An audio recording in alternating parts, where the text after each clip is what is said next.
السلام علیکم ناظرین، میں ہوں Aamir Siddiqui. Midnight talk with Aamir Siddiqui میں خوش آمدید۔ آج کا پروگرام لاک ڈاؤن اسپیشل کے حوالے سے ہے،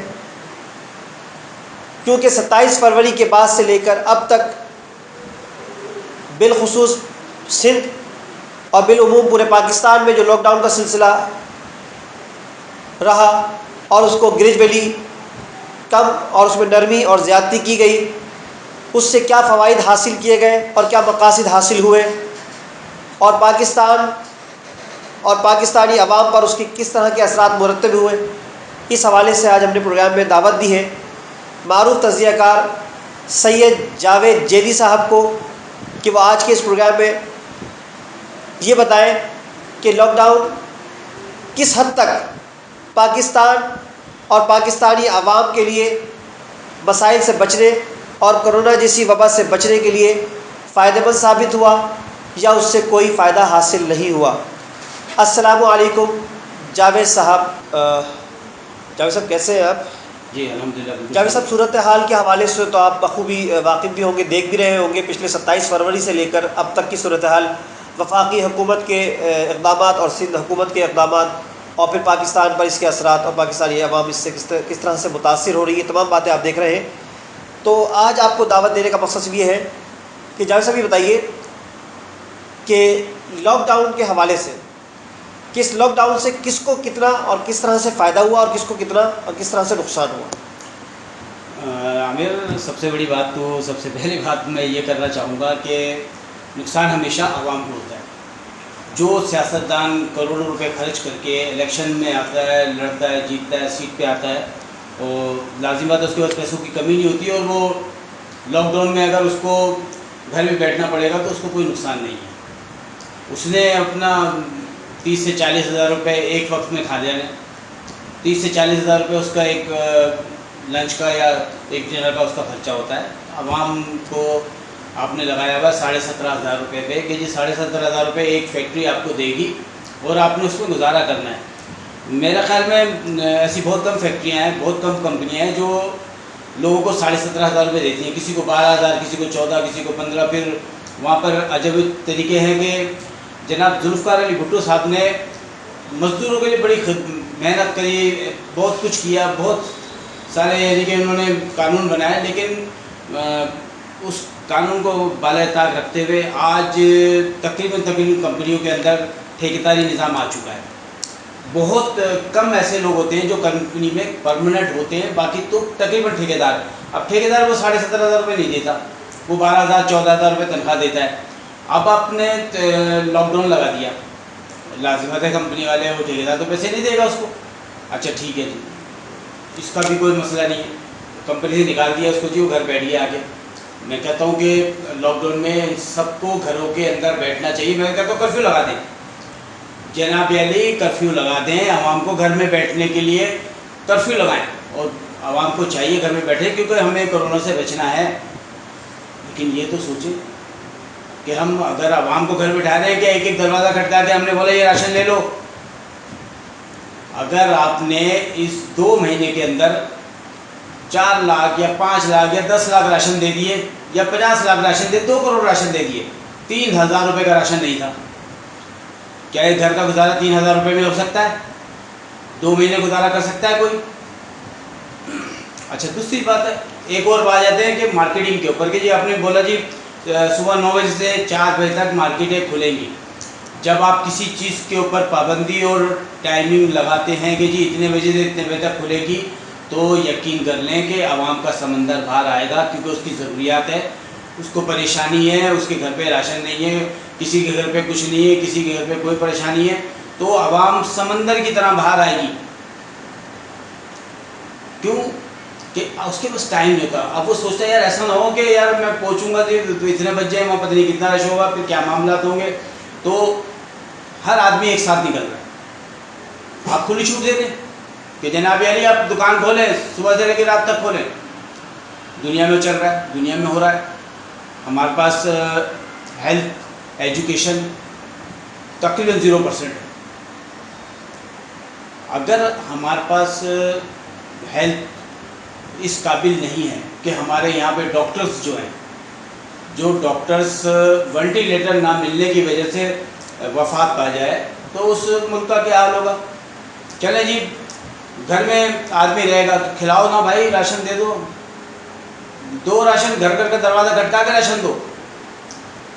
ڈی سی کو آپ نے کہا کہ جی راشن ہم نے ڈی سی کو دے دیے، جی ڈی سی عوام کو دے رہے ہیں. اتفاق سے میرا جانا ہوا تو وہاں میں نے دیکھا کہ جی پی ٹی آئی کو اتنے راشن دے دو، پیپلز پارٹی کو اتنے راشن دے دو، جناب علی چیئرمین کو اتنے راشن دے دو. اگر بھائی پارٹیوں کو دینے ہیں تو عوام کہاں گئی؟ تو ہمیں سوچنا پڑے گا کہ لاک ڈاؤن لگانا ہے تو بھائی اس کے لیے عوام کے لیے ہم نے کیا کرنا ہے؟ اگر کچھ کر سکتے ہیں آپ کچھ کر سکتے ہیں، پابندیاں لگا سکتے ہیں تو لگائیں جناب علی، بالکل لگائیں. لیکن آپ کو سب سے پہلے عوام کو روٹی دینی پڑے گی. کچھ بھی نہ دیں، روٹی دیں. روٹی نہیں دے سکتے تو لاک ڈاؤن لگانے کا آپ کو حق نہیں بنتا. ابھی WHO نے کل صاف کہہ دیا جی کرونا کے ساتھ رہنا ہے. ہم نے پہلے بھی ہم HIV کے ساتھ رہ چکے ہیں، اب کرونا کے ساتھ بھی رہنا پڑے گا. کچھ نہیں پتہ یہ سال رہے، 2 سال رہے، 5 سال رہے. کیا 5 سال تک لاک ڈاؤن لگائیں گے؟ محدود ٹائمنگ کے لیے آپ دکانیں کھولیں گے، مارکیٹیں کھولیں گے، پھر مارکیٹوں کو سیل کریں گے آپ؟ بھائی فساد نہ کریں. میں تو ایک مشورہ دوں گا پاکستان گورنمنٹ کو کہ کھلی چھوٹ دے دیں، عوام کو پابند کریں، عوام کو بتائیں کہ بھائی آپ نے یہ کرنا ہے، ہم آپ کا بھلا چاہتے ہیں، آپ گھروں میں رہیں، آپ SOPs کا خیال رکھیں لیکن گھروں تک محدود رہیں. آپ کام پر جائیں لیکن اپنا خیال رکھیں. ہر آدمی نے اپنا خیال خود رکھنا ہے. گورنمنٹ کے بولنے سے، لاک ڈاؤن لگانے سے کوئی بھی اپنا خیال نہیں رکھ رہا. آپ دیکھ لیں جو مارکیٹیں کھولی ہیں آپ نے مارکیٹ کھولی جناب علی 9 سے 4 تک، آپ دیکھیں تو مارکیٹوں میں حال کون سی SOPs. تو بھائی میرے خیال میں یہ گورنمنٹ نے جتنے بھی اقدامات کیے، خاص طور پہ ایجوکیشن کے اوپر اب آ جائیں. ایجوکیشن کے اوپر بہت اچھے پروگرام کر رہی جی نیوز. تو ہم نے دیکھا ہے کہ بچوں کو کہتے ہیں جی آج فیصلہ ہو گیا کہ جی ہم نے پروموٹ کر دیا. بھائی تعلیم کا معیار کیا ہے ہمارے پاس؟ اگر تعلیم کا معیار ہمارا یہ پروموٹ ہی کرنا ہے تو بھائی پڑھانے کی کیا ضرورت ہے؟ سرٹیفکیٹ دے دیں 14 سال پر، جی آپ کو یہ دے، آپ نے اتنی کلاسیں پاس کر لیجیے، یہ لو سرٹیفکیٹ، پروموٹ کر دیا. بھائی جان تعلیم دیں، امتحانات دیں، مہینہ 15 دن لیٹ کریں لیکن امتحانات لیں، دیں ان کو فیسیلیٹیٹ کریں کہ جناب علی آپ کی پڑھائی کا حرج ہوا ہے، اس لیے اگر آپ کے اتنے % کم آئے تو ہم آپ کو پروموٹ کر دیں گے، لیکن امتحان تو لے لیں. SOPs کے حوالے سے یہ لیں کہ جناب علی اتنا فاصلہ رکھ کے جی فی بچہ بٹھا لیں، ایک دن ایک کلاس کا لے لیں، دوسری دن دوسری کلاس کا لے لیں، ٹائم تھوڑا سا زیادہ ہو جائے گا لیکن امتحان لے لیں. کیونکہ ہمارے یہاں تعلیم کا معیار ویسے ہی بہت اچھا ہے، ایسا نہ ہو کہ زیادہ اچھا ہو جائے. جی ہاں جاوید صاحب بہت مفصل آپ نے اس بات کا جواب دیا. میں آپ سے ایک چھوٹی سی بات کرنا چاہوں گا.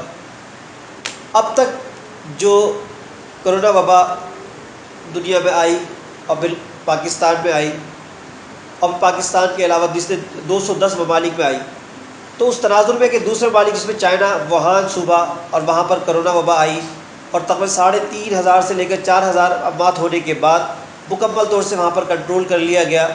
تو کیا آپ سمجھتے ہیں کہ تمام ممالک جیسے اٹلی کے اندر، آسٹریلیا کے اندر، جرمنی کے اندر، فرانس کے اندر، بیلجیم کے اندر، امریکہ جیسے شدید ترین متاثر ہونے، بلکہ دنیا کے سب سے زیادہ متاثر ہونے والا ملک اور نیو یارک جو ہے وہ امریکہ ہے، تو وہاں پر SOPs پہ بھی عمل کروایا گیا، وہاں پر لاک ڈاؤن بھی کیا گیا، کرفیو بھی لگایا گیا، اور وہاں پر بھی کرفیو کو ختم بھی کر دیا گیا، لاک ڈاؤن کو ختم بھی کیا گیا، اور معاشی جو معاملات تھے ان کو دیکھتے ہوئے انسانی سرگرمیاں ان کو بحال کیا گیا. تو پاکستان کو کہاں دیکھتے ہیں؟ پاکستان اس تناظر میں، تمام ممالک کے تناظر میں پاکستان کہاں کھڑا ہوا ہے؟ میں پاکستان کی بات نہیں کرتا کہ صرف پاکستان کی، کہ انسانیت ہے، ہم انسان ہیں، پاکستان سب سے پہلی ترجیح ہماری. لیکن میں ابھی آپ کو ایک خاص بات بتاتا چلوں کہ اس کرونا وائرس سے جب ہم باہر آئیں گے 15 دن، مہینہ، اس کے بعد جب ہم باہر آئیں گے تو اس سے بڑا وائرس تیار کھڑا ہوا ہے. اس سے بڑا وائرس تیار کھڑا ہوا ہے. کروڑوں انسانوں کی اموات ہونے کے خدشات موجود ہیں بھوک اور افلاس سے. اب بھوک مری آنے والی ہے. اگر سیاستدانوں نے دنیا کے سیاستدانوں نے یعنی کہ دنیا کے لیڈروں نے اگر صحیح ٹائم پہ صحیح فیصلہ نہیں کیا اور لوگوں کو یعنی کہ ان غریب ممالک کو فیسیلیٹیٹ نہیں کیا جن کے پاس پیسہ کم ہے، جن کے پاس بھوک و افلاس ہے اور جو ترقی یافتہ نہیں ہے، ان کو پوری امداد دینی چاہیے. خاص طور پہ کھانے پینے کی چیزیں جو جیسے گندم ہو گئی، چاول ہو گیا، دالیں ہو گئیں، اس قسم کی جو ایک دوسرے کو امداد دینی چاہیے یا پیسوں کی صورت میں. لیکن یہ ایسا ہونے والا ہے کہ وائرس کے بعد ہو سکتا ہے 15 دن یا مہینے 2 مہینے بعد کروڑوں افراد کے مرنے کے خدشات موجود ہیں. یہ نہیں کہ اناج نہیں ہوگا، اناج ہوگا، اناج موجود ہوگا، سب کچھ ہوگا، لیکن لوگوں کے پاس پیسہ نہیں ہوگا. لوگوں کے پاس پیسہ نہیں ہوگا، وہ کیسے کھائیں گے، کس طریقے سے کھائیں گے. ہو سکتا ہے کہ لوگ ایک دوسرے کو ماریں کھانے کے چکر میں، کھانے پینے کے چکر میں لوگ ایک دوسرے کو قتل غارت کریں، کچھ بھی کریں، لیکن ہر آدمی کو کھانے کے لیے چاہیے ہوگا. اس کے لیے ہمیں زیادہ سوچنے کی ضرورت ہے کہ آنے والا وقت جو ہے کورونا کے ساتھ ساتھ ہمیں اس آنے والے وقت کے بارے میں بھی سوچنا پڑے گا کہ وہ وقت کیا ہے اور ہم نے اس سے کیسے نپٹنا ہے. کہ وہ ہمارے پاس اناج ہوگا یا نہیں ہوگا، یا عوام کے پاس اناج ہوگا نہیں ہوگا، کیا ہم عوام کی خدمت کر پائیں گے نہیں کر پائیں گے، کیا عوام کے گھر کے دروازے تک ہم اناج پہنچا پائیں گے نہیں پہنچائیں گے. حکومت وقت کو یہ سوچنا پڑے گا کہ ہم آگے جا کے کیا کریں گے. کیونکہ لازم بات ہے جتنے بھی ہمارے سیاستدان ہیں، جتنے بھی لیڈر ہیں، جتنے بھی M L A MPs ہیں، ان کے پاس نہ تو کھانے کی کمی ہے کیونکہ ان کو ایک تنخواہیں مل رہی ہیں. ہم پاکستانی ڈاکٹرز کی بات کریں، گورنمنٹ سروسز ہے، لازم بات ہے ان کو تنخواہیں دی جا رہی ہیں، ان کو پریشانی نہیں ہوگی. پریشانی ہوگی دیہڑی دار طبقے کی جو فیکٹریوں میں کام کر رہے ہیں. بہت سارے ایسے پرائیویٹ سیکٹرز ہیں جہاں پہ لوگ کام کر رہے ہیں اور ان کو اس پریشانی سے گزرنا ہے اور اس پریشانی سے نکالنا حکومت وقت کا کام ہے اور صرف اور حکومت وقت کا کام ہے، کسی اور کا کوئی کام نہیں. ٹھیک جاوید صاحب، یہاں پر ایک چھوٹا سا سوال میں کرنا چاہوں گا. وفاقی حکومت تقریباً 3 صوبوں کے اندر عمران خان صاحب یعنی پی ٹی آئی کی حکومت ہے. 22 سالہ جدوجہد جو عمران خان صاحب 22 سالہ جدوجہد جس میں عمران خان صاحب فرماتے ہیں کہ میں نے پاکستان کے ہر شعبے کو مضبوط کرنے کے لیے پلاننگ کی تھی، اور آج تقریباً 22-23 مہینے کی حکومت ہو چکی ہے اور ابھی تک عمران خان کی حکومت مکمل طور سے گرفت حاصل نہیں کر سکی. اور کرونا وبا کے بعد تو عمران خان صاحب انتہائی کنفیوز دکھائی دے رہے ہیں. تو اس کی کنفیوژن کی وجوہات کیا ہے؟ اس کا مطلب عمران خان جو کہا کرتے تھے کہ میں نے بہت زیادہ ہوم ورک کیا ہوا ہے، مجھے اللہ نے پیدا کیا ہے مقابلہ کرنے کے لیے، مجھے اللہ نے بہت سارے دعوے ہیں عمران خان صاحب کے. اور مجھے تو یہاں تک یہ نظر آ رہا ہے کہ آپ اس بات کو سمجھتے ہیں، ایگری کرتے ہیں کہ عمران خان صاحب اب تک صرف اور صرف پی ٹی آئی کے وزیر اعظم ہیں یا پورے پاکستان کے وزیر اعظم ہیں؟ تو ان کی کنفیوژن کے حوالے سے کچھ بتائیں کہ ان کی کنفیوژن کیوں ہے اتنی؟ میرے خیال میں تو پی ٹی آئی کو حکومت میں نہیں آنا چاہیے تھا. ہلاک کر کے کسی بھی فیصلے کو جب عمران خان اپنے ویژن کے حساب سے اٹھانے کی کوشش کرتے ہیں یا اس پہ عمل کرنے کی کوشش کرتے ہیں تو ان کے حوالی ناراض ہو جاتے ہیں کہ جی ایسا ہوا تو ایسا ہو جائے گا ویسے. تو عمران خان کو یو ٹرن لینا پڑتا ہے. تو سب سے بڑی غلطی جو ہوئی تھی عمران خان صاحب سے وہ یہ تھی کہ انہیں حکومت میں نہیں آنا چاہیے تھا. انہیں مزید اسٹرگل کرنی چاہیے تھی کہ 4 صوبوں میں ان کی اچھی حکومت ہوتی، اپنی سیٹیں ہوتی، 1/3 میجورٹی ہوتی تو وہ شاید اپنے ویژن پہ کام کر لیتے. میرے خیال میں جو لوگ ان کے پاس ہیں بہت مشکل ہے کہ کچھ کر سکیں. ٹھیک، اگر ہم اپنے پڑوسی ملک ہندوستان کو دیکھیں، جاوید صاحب یہ سوال کرونا سے بلانگ نہیں کرتا لیکن میرے نزدیک کرتا ہے. اپنے پڑوسی ملک ہندوستان کو دیکھیں، ہندوستان کے اندر بھی کرونا وبا آئی اور ہندوستان بھی اس سے متاثر ہوا جس طرح پوری دنیا متاثر ہوئی. لیکن ہندوستان کی سرگرمیاں وہی ہیں کہ دیکھیں اس کی افواج پوری کی پوری کشمیر کے اندر اسی طریقے سے مسلمانوں کا قتل عام، مسلمانوں کی زندگی تنگ کی جا رہی ہے. اور اسی طریقے سے پاکستانی سرحدوں پر LOCs پر وہ سنگین خلاف ورزی کر رہی ہے اور ساتھ ساتھ دوسرے مسائل پیدا کر رہی ہے، اور ہندوستان کے اندر خود جو اس کی ظالمانہ نظام ہے وہ چل رہا ہے۔ لیکن ہمارے ملک میں عمران خان صاحب کی جو پالیسیز رہی تو پورے ملک کو، یعنی کہ وہ وفاقی حکومت ہو، وفاقی وزراء ہو، صوبائی حکومتیں ہوں، صوبائی وزراء ہو، ایون یہ کہ ہر شخص صرف اور صرف کرونا کی باتیں کر رہا ہے، اور ملک کا تمام نظام لاک ڈاؤن کے ساتھ مکمل طور سے بند کر دیا گیا ہے، اس پہ تالے ڈال دیے گئے۔ یعنی کہ صفائی کا نظام ہو، دنیا میں دیکھیں، دنیا میں فیومیگیشن کا سسٹم کیا گیا، اسپرے کروائے گئے، اور میڈیکل سیکٹر کو مضبوط کیا گیا، اور دوسرے کام کیے گئے، لیکن پاکستان میں ایسا کوئی کام نہیں کیا گیا۔ کیا ایسا کیوں ہوا کہ ہمارا پڑوسی ملک اپنے تمام معاملات وہی دیکھ رہا ہے، ملک کو بھی دیکھ رہا ہے، اپنی جمہوریت کو بھی دیکھ رہا ہے، اندرونی کرونا وبا کو بھی دیکھ رہا ہے، وہاں کشمیر کے اندر بھی اپنی فوجوں کو لڑوا رہا ہے، اور پاکستانی LOCs کی سنگین خلاف ورزی بھی کر رہا ہے۔ ابھی بلکہ کل تو ایران کی طرف سے بھی پاکستان کی سرحدوں کی خلاف ورزی ہوئی ہے، اور افغانستان کی طرف سے بھی ہوئی ہے۔ تو پاکستان ایسا کیوں کہ پاکستان کے تمام سیکٹر جو ہے صرف کرونا کا رونا رو رہے ہیں، اور جبکہ اس میں بھی کوئی خاطر خواہ کامیابی نہیں ہوئی ان کو؟ اس حوالے سے کچھ کیا کہیں گے آپ؟ سب سے پہلے بات تو میں انڈیا کی کرتا ہوں کہ انڈیا جو ہے وہ اگر دیکھا جائے تو وہ ایک دہشت گرد ملک ہے، اس میں کوئی شک نہیں ہے، کیونکہ کسی بھی ایک کمیونٹی کے اوپر دہشت گردی کرنا، دیکھیں جی اس نے سب سے پہلے تو کشمیر کا ایشو بنا کر مسلمانوں کے اوپر ظلم کیا۔ ابھی کورونا پہ آ جائیں تو کورونا کے اوپر بھی وہ تقریباً صرف مسلمانوں پر ہی ظلم کر رہا ہے۔ ایسے قانون بنا دے، جیڈی نیوز کے میں نے پروگرام دیکھے ہیں تو اس کے اندر بڑی تفصیل سے بات ہے۔ ظالم مودی، بالکل جناب میری، میں یہ صرف اتنا بتانا چاہتا ہوں کہ وہ دہشت گرد ملک ہے، اس کی بات نہ کریں، اس کا تو کام ہی دہشت گردی کرنا ہے۔ وہ سرحد میں بھی کر سکتا ہے، کشمیر میں بھی کر سکتا ہے، جگہ جگہ کر سکتا ہے۔ افغانستان انڈیا کے نقش قدم پہ چل رہا ہے، اس لیے وہ اس کے جو کہتا ہے جی پاکستان میں جہادی ہیں، دہشت گرد ہیں، یہ وہ، تو اگر پاکستان میں جہادی ہیں تو بھائی افغانی پاکستان پہ حملہ کیوں کرتے ہیں، بار بار دہشت گردی کیوں کرتے ہیں، انڈیا پہ کیوں نہیں کر رہے بھائی؟ تو بات یہ ہے کہ وہ دہشت گرد ملک ہے، ان کے دہشت گرد ایران میں بھی موجود ہیں، افغانستان میں بھی موجود ہیں، راہ موجود ہے، اور وہ راہ جو ہے ہر طریقے سے پاکستان کو کمزور کرنا چاہتی ہے۔ لیکن بدقسمتی انڈیا کی راہ کی یہ ہے کہ اس کا مقابلہ ISI پاکستانی ایجنسی سے، جو دنیا کی نمبر 1 ایجنسی ہے، کچھ بھی نہیں کر سکتے آگے۔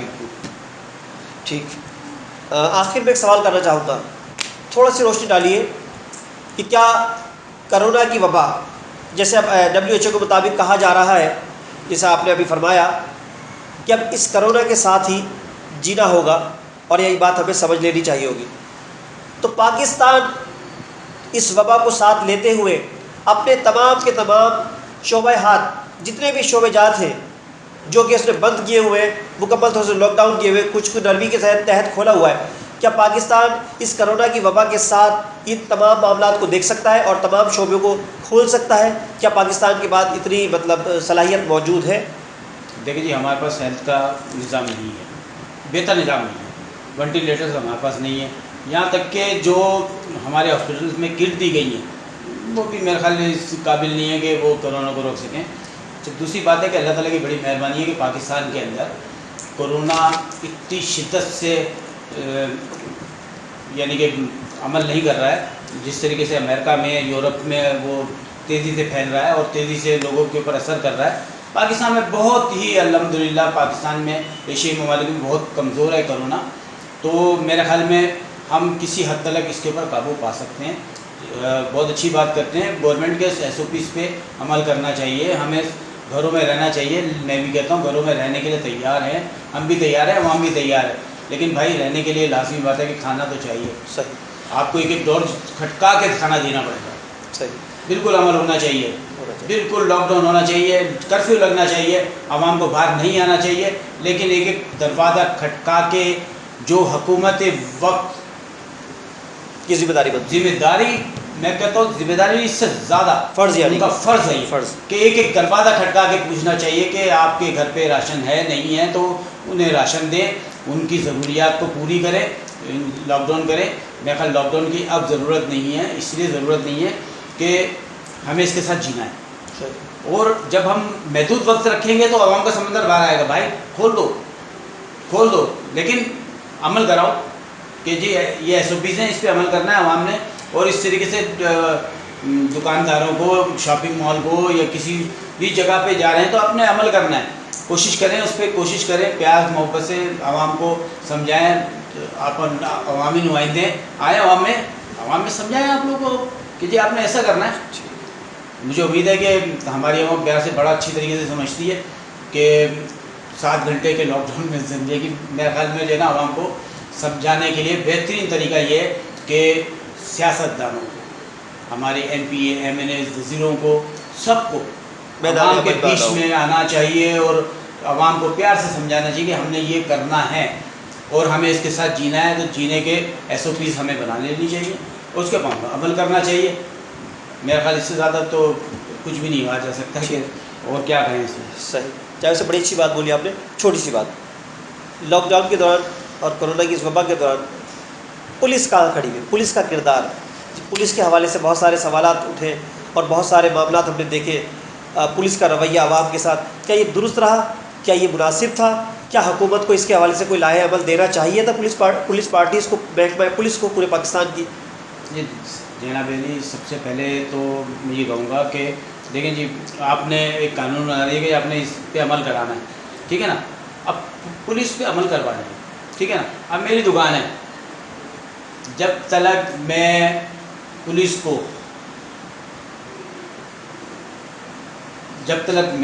کو وہاں پر بلانے کے قابل نہیں ہوں گا، پولیس نہیں آئے گی. جب تک اگر ٹائم کے حساب سے میں نے دکان بند کر دی تو پولیس مجھے اٹھا کے نہیں لے جائے گی. میں ایس او پیز پہ عمل نہیں کروں گا تو پولیس میرے خلاف کارروائی نہیں کرے گی. پھر لوگ کہتے ہیں جی اٹھا کے لے جاتے ہیں، پیسے لیتے ہیں، یہ کرتے ہیں وہ کرتے ہیں. بھائی لیں گے، سب سے پہلے تو پولیس کو ایسی وردیاں فراہم کرنی چاہیے تھی کہ وہ کورونا سے دور رہتے. اب آپ دیکھیں جی فلانا افسر مر گیا، اتنے پولیس والے کورونا میں، 100 کے قریب. کیسے کورونا میں جا رہے ہیں وہ؟ آپ نے ان کو کٹس نہیں دی. اگر آپ نے ان کو ڈیوٹی پہ معمور کیا تو لازمی ان کو کٹ دینا آپ کا فرض بنتا ہے. آپ خرچہ کر نہیں رہے، آپ کہتے ہیں یہ بھی کر لو وہ بھی کر لو. بھائی کچھ دو گے تو کچھ ہوگا نا، نہیں تو کورونا تو ہے ہی. ٹھیک. چین کی طرف سے پاکستان کی بہت امداد کی گئی، میڈیکل سیکٹر کے اندر بھی، اور فائنینشیلی بھی اس کو کیش ان ہینڈ اس کو دیا گیا، پاکستان کو سپورٹ کیا گیا. تو اور دوسرے ممالک کی طرف سے بھی قرضوں میں بھی کچھ آسانیاں کی گئی اور WHO کی طرف سے بھی دیا گیا. تو کیا وہ جو پیسہ پاکستان میں آ رہا ہے، کیا وہ اتنا پیسہ؟